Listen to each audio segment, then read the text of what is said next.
Fala, moçada! E aí, mais um bate-papo? Vamos lá? Hoje a gente vai falar sobre fraturas de raízes e coroas. Algo assim para desembaralhar um pouco a cabeça do pessoal. Às vezes, o paciente chega no consultório e a gente aconselha, a gente fala, olha, eu acho melhor a gente colocar aqui um pino e uma coroa nesse dente. E muita gente vai ficar na cabeça com essa pergunta que aparece aqui. Será que ele está querendo me enganar? Ele está querendo tomar meu dinheirinho? Olha, pode ser. Depende da sua relação com o seu dentista. Por isso que você tem que ter uma relação de confiança com quem trata de você. Vamos tentar entender o que pode estar acontecendo? Veja só, dentes com esse formato de cavidade aqui, eles são sujeitos à fratura, porque eles têm uma parede na parte da frente e na parte de trás, ou seja, vestibular e palatina. E quando você faz uma restauração nessas situações, você está sujeito a sistemas de força neste eixo que pegam essas duas paredes e fazem este movimento. Ou seja, um movimento que pode trincar ou que pode rachar a raiz do seu dente. Como mostra nessa foto aqui, ó. Quando esse trincado é até a parte da coroa, a gente salva perfeitamente. Mas quando chega até a raiz, esse dente está perdido. Então, o seu dentista vai propor para você fazer o canal do dente. O que é fazer o canal do dente? Suponhamos que o dente tem uma cárie muito grande, essa cárie chegou até o meio do dente, aquilo que o pessoal chama de canal, contaminou, e fazer o canal é o quê? É tirar toda essa sujeirinha que está lá dentro das raízes do dente, ampliar o tamanho dele, desses condutos, e tampar eles até o final. Isso sempre correndo um risco de, mesmo que você faça dentro de toda a técnica, da melhor forma possível, ainda assim testar alguma infecção lá. Quando você faz o canal do dente, não é que você torna o dente mais fraco. Ah, meus dentes são fracos porque fez canal. Não é bem isso. É uma outra propriedade biofísica. Aliás, duas propriedades. Uma chama-se maleabilidade e a outra chama-se friabilidade. Maleabilidade é o caso, por exemplo, da grama. Quando tem um vendaval, o que acontece com a grama? Ela se curva, mas não quebra. Friabilidade é uma outra característica. Por exemplo, o vidro. Você mora no edifício, tem um vendaval muito forte, pode acontecer daquele vidro se estilhaçar todo. Essa é a característica de friabilidade. Ou seja, depois que você faz o canal, não é que o dente fica mais fraco, mas ele fica mais friável. É como um diamante, que é muito duro, mas se você bater nele com um martelo, ele vira pó. Então, nesses dentes que tem esse tipo de cavidade, a gente geralmente recomenda fazer isso aqui, ó. Fez o canal da raiz, colocamos um pino dentro dele e depois vamos colocar uma coroa, que substitui o dente natural. E substitui muito bem, porque como essa coroa é uma peça única, ela não vai correr o risco de rachar, trincar ou fraturar. Então, o que importa para o dentista não é a coroa, o que importa para o dentista é a raiz. Você tendo a raiz, você tem um dente.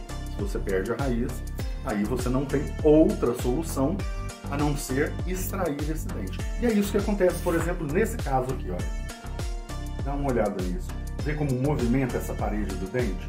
Isso quer dizer que esse dente está fraturado.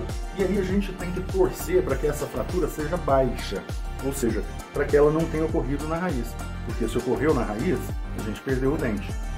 Bom, e foi o que aconteceu nesse caso. Vê que tem uma linha ali no meio do dente? Pois é, essa fratura ela saiu da coroa e foi para a região de raiz. Olha lá que pena. Quando a gente pega um instrumento, depois que extraímos o dente, e coloca esse instrumento no meio dele, vê bem o que acontece. Dente perdido. Bom, nós temos indicativos de quando isso está acontecendo ou não.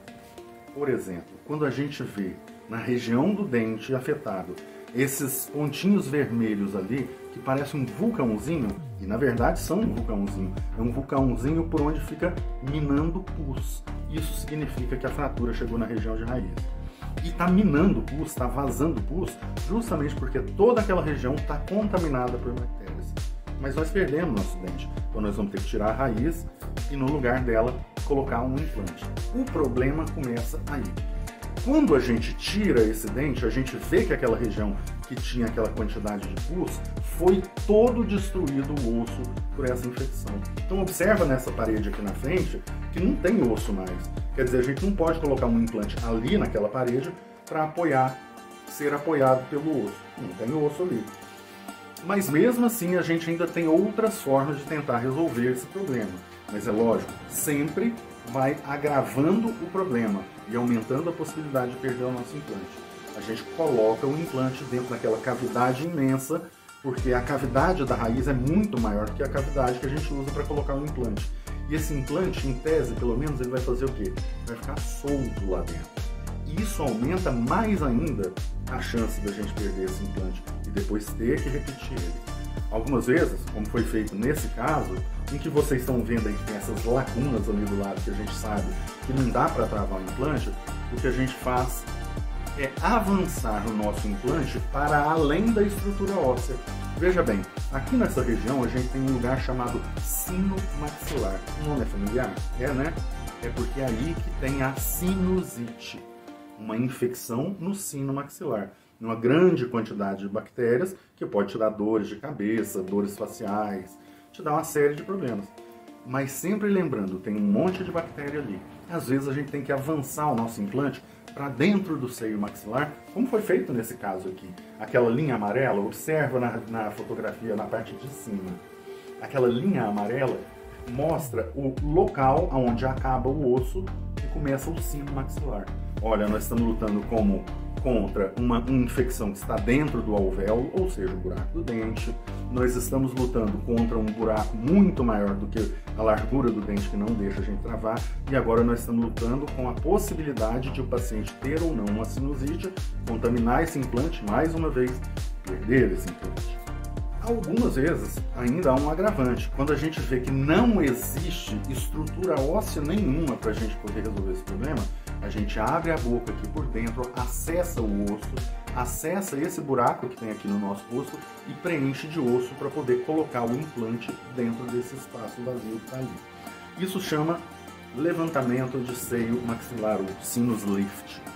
Agora vocês veem esse vidrão grandão aí com aquele pozinho branco ali? Primeiro, esse vidrão não é grandão, ele é um vidrinho minúsculo e aquele pozinho é meio grama de osso. E isso é comprado a preço de ouro, por isso fica muito caro esse tipo de tratamento. Então, vamos supor que, como nesse caso, escapamos do levantamento de seio, a gente vai fazer só o enxerto daquele buraco que foi criado pela infecção e o buraco onde estava a raiz do dente. A gente preenche toda essa região, como aqui na foto, com osso, nesse caso um osso sintético, e aí nós vamos agarrar na mão de Nossa Senhora e torcer para isso tudo, juntado todos os fatores negativos do nosso caso e a nossa fé, vamos confrontar isso e pedir a Deus que isso não seja perdido e que a gente não tenha que repetir essa cirurgia depois. Fechamos a nossa cirurgia e mais uma vez vamos na igreja orar para que tudo dê certo. Então quando o seu dentista falar para você, olha, não vamos fazer restauração aqui não, vamos colocar um pino e coroa, ouça o conselho dele, porque você vai estar sujeito a extrair um dente, fazer uma elevação de seio maxilar, colocar um implante, fazer enxerto ósseo e ainda ficar sem dente ali durante 6 meses esperando esse parafuso, esse implante, se consolidar no osso para depois fazer a sua coroa. Ouvir seu dentista quase sempre é uma boa ideia. Eu sou Marco Damasceno e eu te espero no próximo bate-papo. Valeu!